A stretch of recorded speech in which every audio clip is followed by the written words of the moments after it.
Hello friends, Radhe Radhe, जय श्री कृष्णा। आप सबको मेरा प्यार भरा नमस्कार। आज मैं आपके साथ यहाँ पर बात करूँगी सकट चौथ यानी गणेश चौथ का जो व्रत होता है तिलकुट का, उसकी कथा के बारे में।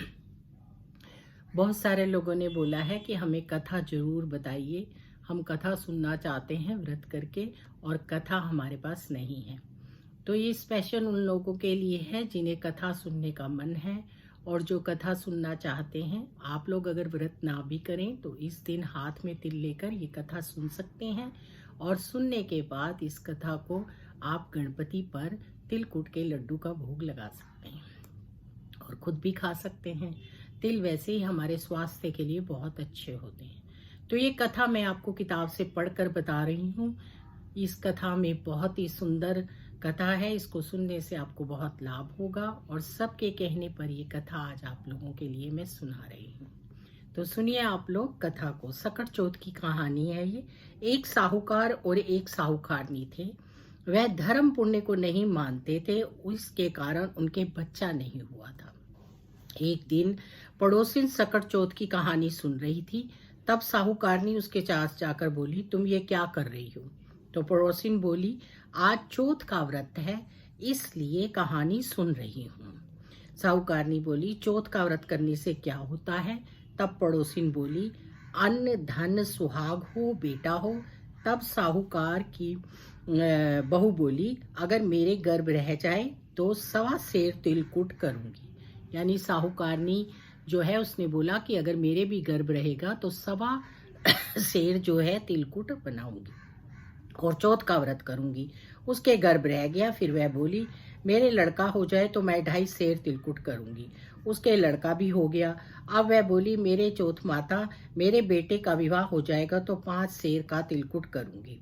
जब बेटे का विवाह समय आया तो उसके बेटे का विवाह करने के लिए गई। तब चौथ विंदायक ने सोचा कि जब से इसके गर्भ रहा है तब से रोज तिलकुट बोलती है, और अब तो बेटे का विवाह भी हो रहा है, तब भी तिलकुट का दाना एक नहीं दिया। अगर हम इसको प्रपंच नहीं दिखाएंगे तो अपने को कलयुग में कोई नहीं मानेगा। हम इसके बेटे को फेरों से उठा लेंगे। जब उसके बेटे ने 3 फेरे लिए तो चौथ माता गरजती हुई आई और उसको उठाकर पीपल पर बिठा दिया। हाहाकार मच गया, और जब उसको ढूंढने लगे परंतु वह कहीं नहीं मिला। लड़कियां गनगौर पूजने गांव में बाहर दूब लेते जाती, तब वह कहता, आ मेरी अर्ध ब्याई। वो लड़की जब जाती थी तो वो बोलता। यह बात सुनकर वह लड़की सूख कर कांटा हो गई। तब लड़की ने माँ ने बोला, तुझे क्या अच्छा लगता है, खिलाती हूँ पहनाती हूँ, फिर भी तू इतनी सूखती क्यों जा रही है? तब वह बोली, जब मैं लड़कियों के साथ दूब लेने जाती हूँ तो एक पीपल में से एक आदमी बोलता है कि आ मेरी अर्ध ब्याई, और मैं अपनी मेहंदी लगा रखी है, सेहरा बांध रखा है। उसकी माँ उठ और देखा कि वह उसका जवाई है। तब वह जवाई से बोली, यहाँ क्यों बैठे हो? मेरी बेटी को अर्ध ब्याई कर दिया और कब क्या लोगे? तब वह बोला, मेरी माँ ने चौथ माता का तिलकुट बोला था, उसने नहीं किया और चौथ माता नाराज हो गई और मुझे यहाँ बिठा दिया। लड़की की माँ साहूकारनी के पास गई और बोली, तुमने सकट चौथ का व्रत बोला था क्या? तब साहूकारनी बोली, तिलकुट बोला था। फिर साहूकारनी बोली, अगर बेटा घर आ जाए तो 2.5 मन का तिलकुट करूंगी। गणेश चौथ राजी हो गए और उसके बेटा फेरों से लाकर बिठा दिया। बेटे का विवाह हो गया। तब वह लोगों ने 2.5 मन का तिलकुट कर दिया और बोली, ए चौथ माता, मेरे आशीर्वाद तेरे आशीर्वाद से मेरे बेटे बहू घर आ गए, जिससे मैं हमेशा तिलकुट करके तेरा व्रत करूंगी। सारे नगर में ढिंडोरा पिटवा दिया। हर कोई तिलकुट करके चौथ का व्रत करता था। हे चौथ माता, जैसा उसके बहू बेटे को मिलवाया वैसा सबको मिलवाना। कहते सुनने सब परिवार का भला करना। जो चौथ का उद्यापन करे तो विंदायक जी की कहानी पढ़े और सुने।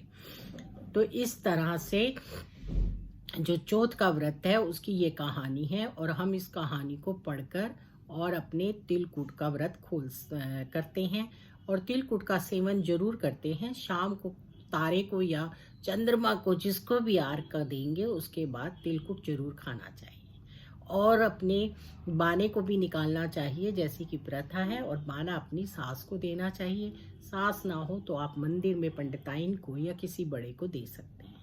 राधे राधे, जय श्री कृष्णा।